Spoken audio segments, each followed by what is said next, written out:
Hi folks, Tiaan here, and today I want to share with you some of what I've learned so far about 3D printing, as well as share some learning resources I've found quite useful. I've been messing around with my first printer for a couple of months now, and from what I've seen so far with my printer and researching other consumer and DIY printers, is that there's nothing super advanced about the hardware itself. In most cases even less advanced than a desktop inkjet printer. The magic is mostly in the firmware, software and design applications. If you are looking at getting a 3D printer for drone related use, or for any use really, I would say that learning at least some basic 3D design is an absolute must.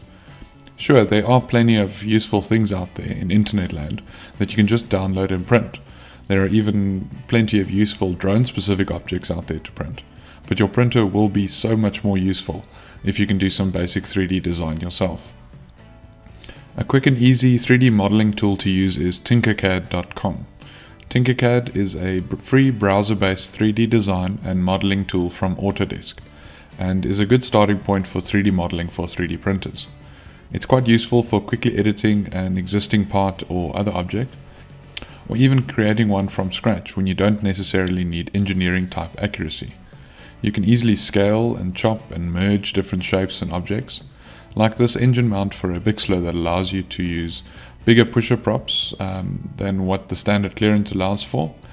You just download the object, then simply import the STL file into Tinkercad, and you can customize it as you like before exporting to print.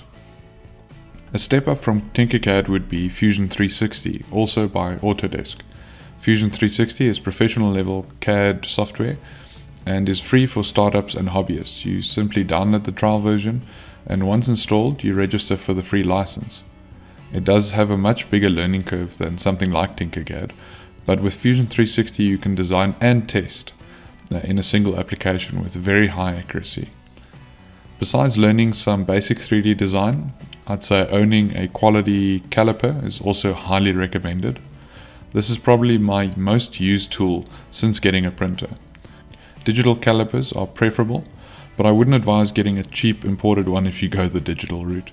If you want to measure sub 1mm accurately, not all of these cheapies get the job done. Even if you don't go digital, a good quality analog caliper will do just fine. If you are willing to spend a bit of time learning the basics of the printing software and 3D design, then you don't necessarily have to get a top of the line, bleeding edge, state of the art machine to get good quality prints. There are some decent printers out there at reasonable prices, and to a large degree, print quality is proportional to the time you put into learning and tweaking, and the hardware itself seems to be much less of a factor than I originally thought.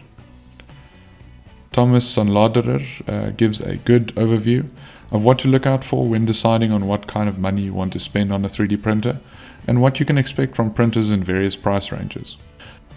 Tom's other videos are also a great resource for me while I get my head around this technology, and definitely worth checking out.